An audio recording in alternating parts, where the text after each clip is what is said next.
Olá, esse é o Palavra do Professor, que está de volta para falar de democracia.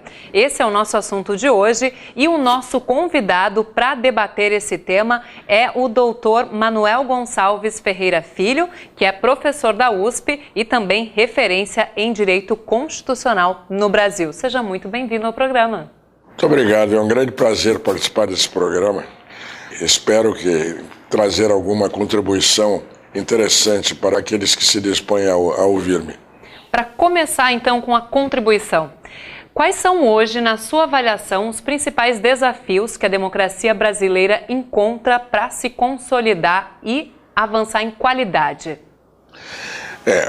Na minha opinião, há dois pontos principais que devem ser tratados quando se cogita de um aprimoramento da democracia brasileira.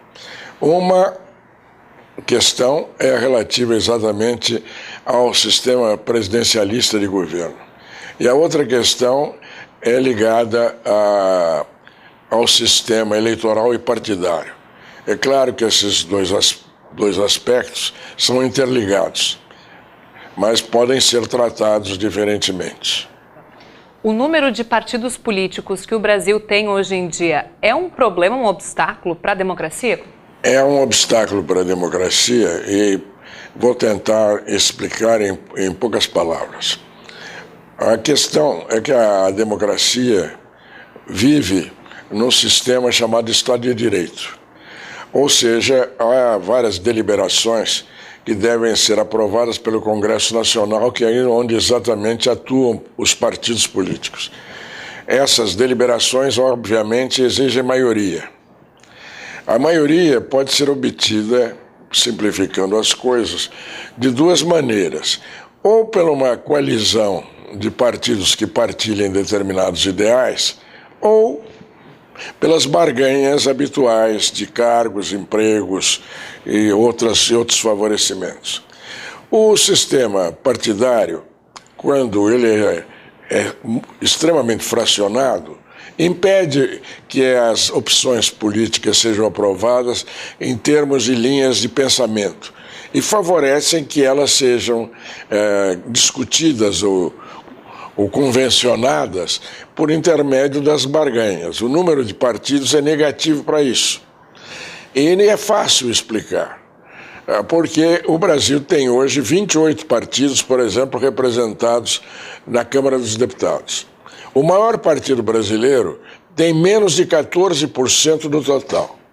Assim, tudo aquilo que deve passar pelo Congresso Nacional depende de uma coalizão de muitos partidos.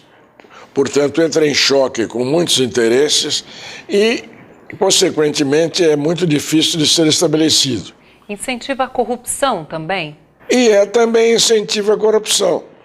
Porque muitos partidos, como não há muitas correntes de pensamento que justifiquem tantos partidos, não há 28 ideologias em disputa no mundo, desafio alguém a demonstrar que existem essas 28, faz com que a maioria dos partidos sejam partidos movidos apenas por interesse de grupos ou de pessoas, que evidentemente entram no processo político para tirar vantagens e se aproveitam da necessidade da composição das maiorias para obter essas vantagens. Quer dizer, essa proliferação de partidos, já nesse aspecto, é um elemento de favorecimento da corrupção. Mas a corrupção já é decorrência de um defeito no sistema pelo qual na Constituição brasileira está montada a representação política. O senhor mencionou também o presidencialismo. Quais seriam as desvantagens desse sistema em relação ao parlamentarista, por exemplo? Não, o problema a oposição clássica entre presidencialismo e parlamentarismo precisa ser colocada no seu contexto. Ambos os sistemas eram sistemas eficientes num quadro político em que o Estado visava simplesmente manter a ordem, deixando a cada um cuidar de si. Com a transformação da função do Estado com a assunção pelo Estado do papel de realizador do bem-estar, as coisas se complicaram. Porque, havendo um Estado de Direito, o presidencialismo, que, como o parlamentarismo deve cuidar desse bem-estar, necessita de um apoio no parlamentar que, na visão clássica do presidencialismo, era desnecessário. Porque, na visão clássica do presidencialismo, como cada um devia cuidar de si, o Estado só mantinha a ordem. Se o Executivo não contasse com o apoio da maioria parlamentar, ele não atuava senão no campo da segurança e da administração e ia tocando as coisas para frente. Hoje, o problema se tornou grave também porque o Estado entrou numa série de atividades que ele não entrava no passado. E hoje, o presidente da República tem nas mãos a administração pública, a segurança, tem o comando da economia, é o grande empresário por todas as estatais que o Estado possui, é ainda o protetor dos pobres, com todo o sistema assistencial que está nas mãos dele. Ou seja, isso lhe dá um papel extremamente maior do que tinha o presidente primitivamente. Alarga a sua esfera de atuação. Mas é uma esfera de atuação bloqueada por essa dificuldade no Brasil da concretização da maioria necessária para aprovar as medidas destinadas a levar adiante, no sentido, essas atividades todas. O senhor defende, então, uma redução das atribuições que são do Estado hoje? Ou a velha fórmula da divisão. Porque já houve um aprimoramento no Estado quando, pela separação de poderes, se dividiu a cúpula do Estado em legislativo, executivo e judiciário. Hoje a ideia, que não é a ideia que eu estou inventando, mas que é praticada na França, em Portugal e em outros estados, é que o próprio executivo, que não é mais chamado de executivo, é chamado de governo, é dividido entre duas cabeças. Uma, a do chefe de Estado, e a outra do chefe de governo. Que esse governo, em geral, é estruturado na linha que antigamente se associava ao parlamentarismo. É dependente da confiança do presidente da República, o chefe de Estado, mas é dependente também do apoio da maioria parlamentar.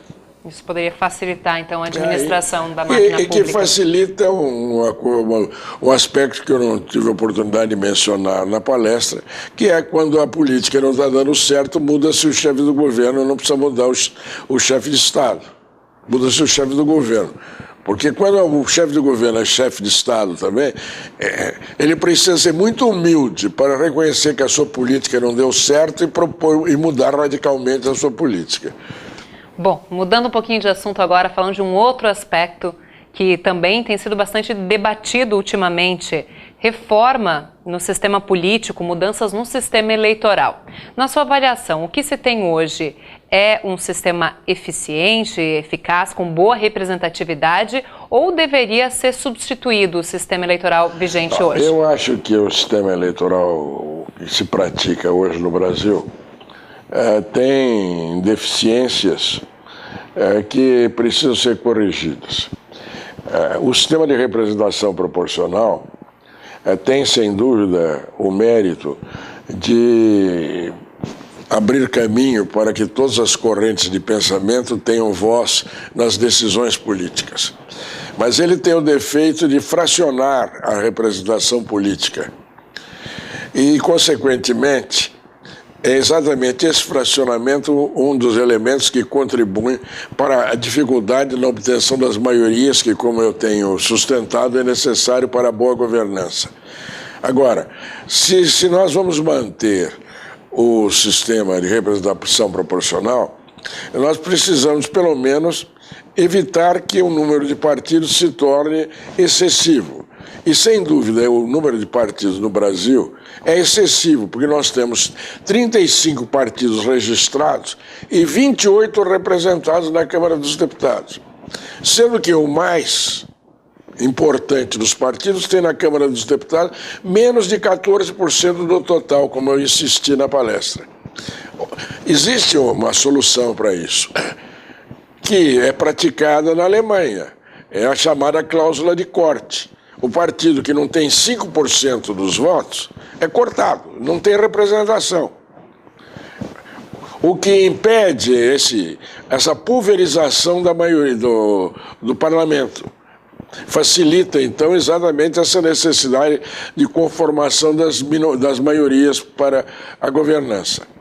É claro que um outro defeito aqui no Brasil é que a eleição é profundamente influenciada pelos meios de comunicação de massa, já que as circunscrições são muito amplas. A circunscrição para uma eleição para deputado ou para senador é o estado todo. Não estou nem falando daquilo que é inexorável, que é a circunscrição para a eleição do presidente da República tem que ser o país todo. Mas, sendo extremamente larga essas circunscrições, torna-se difícil que o eleitor tenha uma ideia a respeito dos candidatos que não venha dos meios de comunicação de massa. Agora, os meios de comunicação de massa trabalham, em geral, regidos pelos verdadeiros maestros da propaganda política, que são os marqueteiros. O que faz o marqueteiro é vende imagens para o eleitorado. E, consequentemente, isso faz com que o eleitor, frequentemente, vote entre desconhecidos ou mal conhecidos. E tem outro aspecto, de novo, que bate no problema da corrupção. Porque, embora se fale em horário gratuito, o horário gratuito não é gratuito, já que para participar do horário gratuito, em geral, a propaganda exige que se façam filmes e outras coisas que são extremamente caras. Ou seja, custa muito dinheiro fazer essa campanha. Aí, para uma redução de custos, para uma atenuação desse distanciamento entre eleito e eleitor, o voto distrital facilita as coisas, porque aí a circunscrição é menor, há menos importância dos meios de comunicação de massa, há até a possibilidade do contato pessoal, que é muito difícil no quadro atual. Seria o distrital misto, né? Como funciona exatamente esse sistema? Há várias maneiras de montar esse sistema. Uma, que é a que tem tido maior acolhida, é o estabelecimento de uma representação global em termos de proporção de linhas políticas e partidos, com a combinação de um determinado número de eleitos distritais para esses partidos. Mas os dois aspectos interligados, de tal forma que, por exemplo, a metade das cadeiras seja objeto de eleição majoritária direta, ao passo que o global seja estabelecido pela proporção do número de votos do partido. Ou colocando a coisa em termos mais claros ou mais práticos, é, na verdade, um estabelecimento em que o eleitor tem 2 votos. Ele tem um voto para o partido e um voto para o candidato na circunscrição. Esse voto no partido vai ser computado para aquela proporção global. Agora, o voto na circunscrição, no distrito, vai eleger, ou não vai eleger um determinado deputado. Agora, no cômputo, quando o partido tem que preencher, por exemplo, ele tem 40% dos lugares, ele tem que preencher esses 40 lugares, ele tem que levar em conta aqueles que ele elegeu pelos distritos. Vamos dizer que ele elegeu 25% pelos distritos. Então ele põe esses 25%. E os outros 15% vêm de uma lista estabelecida pelo partido. Estabelecida, supõe-se, democraticamente pelo partido. Isso tem uma vantagem que, por um lado, o partido tem uma ligação direta pelo voto distrital com as diferentes comunidades, mas, por outro lado, se ele tem necessidade de especialistas de gabarito, eventualmente, para compor um governo, ele pode colocar nessa lista. Quer dizer, o bom economista que não tem voto. Se ele vai para o governo, ele vai precisar de um economista. Então ele coloca na lista e coloca numa posição boa. Agora, essa é uma alternativa dentre muitas que podem ser discutidas.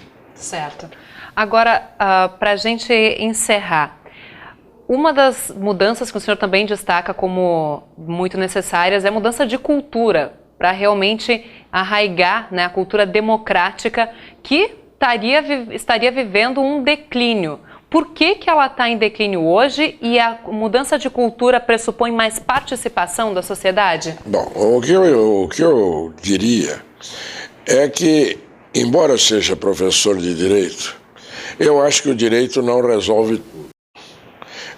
O direito é extremamente importante para a realização de objetivos como a democracia, mas ele precisa ter a colaboração de outros fatores.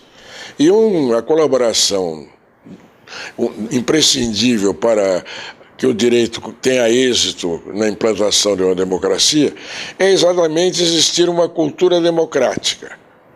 E isso é uma ideia que também não é de hoje, isso é uma ideia que já era discutida por Montesquieu no século XVIII. É a ideia de que é preciso uma existência de uma cultura democrática, ou a formação ou aprimoramento de uma cultura democrática para que uma democracia funcione adequadamente. O problema de uma cultura democrática pode ser colocado de modo complexo, mas simplesmente ela significa que o cidadão, numa democracia, como ele tem responsabilidade na condução dos negócios públicos, ele precisa saber que a sua conduta deve ser ditada por um princípio: o prevalecimento do interesse geral sobre o seu interesse particular. Se ele coloca o interesse dele acima do interesse geral, a democracia vai acabar por se transformar num cenário de conflito entre interesses de grupos individualizáveis. Isso que eu estou dizendo, é claro que não é uma meta fácil de ser alcançada, mas é uma meta que, pelo menos minimamente, tem que ser alcançada. A grande oposição entre essa cultura democrática e a cultura brasileira, ou um aspecto bastante difundido da cultura brasileira, é a ideia que nós devemos, em tudo, procurar vantagens. Malandragem? Também é um dos fenômenos que levam à corrupção. O brasileiro precisa ser convencido, os brasileiros que não estão ainda convencidos, precisam ser convencidos que a democracia exige uma responsabilidade dele, de levar em conta o interesse geral e não apenas os seus interesses particulares. Por exemplo, votar não porque lhe prometeram um emprego, mas porque o candidato parece a ele mais capacitado para bem conduzir os negócios públicos. Um exemplo elementar. Dr. Manuel Gonçalves Ferreira Filho, muito obrigada pela sua participação aqui no Palavra do Professor, falando sobre os desafios da democracia. Obrigado a você. Nós voltamos em breve com mais um assunto que é destaque no meio jurídico. Continue acompanhando os nossos vídeos e até a próxima.